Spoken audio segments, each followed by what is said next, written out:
மந்திர விளக்கும் திருடனும் கடை. ஒரு பழைய கடையில் தூசி படிந்த ஒரு சின்ன விளக்கு இருந்தது.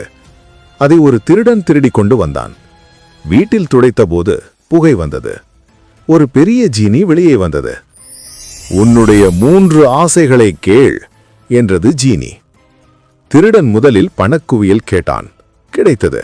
இரண்டாவது பெரிய அரண்மனை கேட்டான். அதுவும் கிடைத்தது. மூன்றாவது ஆசைக்கு அவன் சிரித்துவிட்டு சொன்னான், "உன்னை இனி யாரும் கட்டுப்படுத்த முடியாதபடி சுதந்திரமாக்கணும். நீ இனி யாருக்கும் அடிமையாக இருக்க வேண்டாம்" என்று. ஜீனி அதிர்ந்து நின்றது. ஆயிரக்கணக்கான வருஷமாக இப்படி ஒரு ஆசையை கேட்டவர் யாரும் இல்லை.